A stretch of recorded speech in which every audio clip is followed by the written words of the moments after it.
असुरों ने तेजी से आगे बढ़कर देवताओं के पहुंचने से पहले ही धन्वंतरी से अमृत का कलश छीन लिया।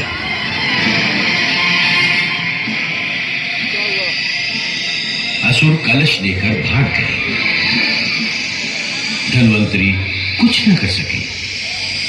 तब देवताओं ने तत्काल भगवान विष्णु के पास जाकर सहायता और रक्षा के लिए पुकार की। भगवान जानते थे कि ये समस्या बड़ी गंभीर हो गई है, जिससे तीनों लोकों में संकट पैदा हो सकता है। उधर असुर आपस में ही लड़ झगड़ रहे थे कि पहले अमृत कौन पिएगा। देवगण, अमृत अभी तक सुरक्षित है। तमोगुणी संस्कारों और लोभ के कारण दैत्य लोग अभी तक आपस में ही झगड़ रहे हैं कि पहले अमृत कौन पिएगा। आप चिंता ना करें, हमें अमृत जैसे दिव्य पदार्थ को उनके हाथों से अवश्य बचाना है, क्योंकि तामसी और आसुरी शक्तियां अमृत पीकर अमर हो गईं, तो सृष्टि में व्यभिचार और अनाचार भी अमर हो जाएंगे। धर्म शक्तिहीन हो जाएगा। ये बड़ी संकट की घड़ी है, इसलिए धर्म की रक्षा के लिए, धर्म को विनाश से बचाने के लिए हमारा स्वयं आना परम आवश्यक हो गया है। तब भगवान ने देवताओं की सहायता के लिए स्वयं एक सुंदर स्त्री का रूप धारण किया।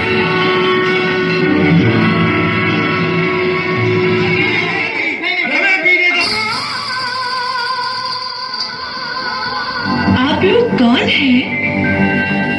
इस प्रकार आपस में क्यों कलह कर रहे हैं? देवी, हमने समुद्र मंथन करके अमृत प्राप्त किया है। अच्छा, जिन्होंने ऐसा महान कार्य किया वो सब भी कितने महान होंगे। मैं आप सबकी महानता को प्रणाम करती हूँ। ऐसा महान कार्य करने वाले महापुरुषों की सभा में फिर ये कलह का कोलाहल क्यों? अमृत की प्राप्ति के लिए हम सबने परिश्रम किया था, परंतु इन असुरों ने हमारे भाग का अमृत ही छीन लिया। जिसके पास शक्ति होगी वही तो छीन सकता है। परंतु शक्ति तो न्याय का तराजू नहीं होती।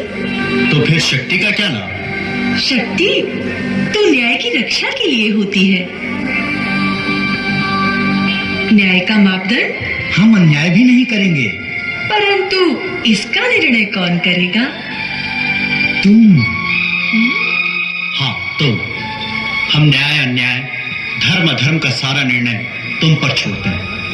प्रमाण?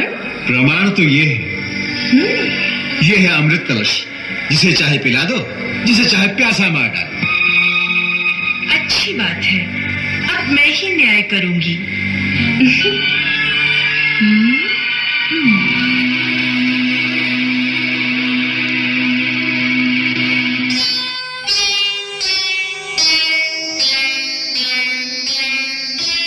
आप लोग मेरे साथ चलिए। आइए आइए। देवता इस ओर और दानव इस ओर विराजिए।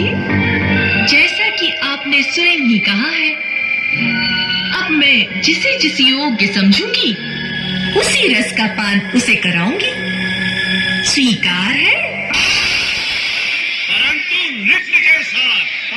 नृत्य के साथ। अच्छा।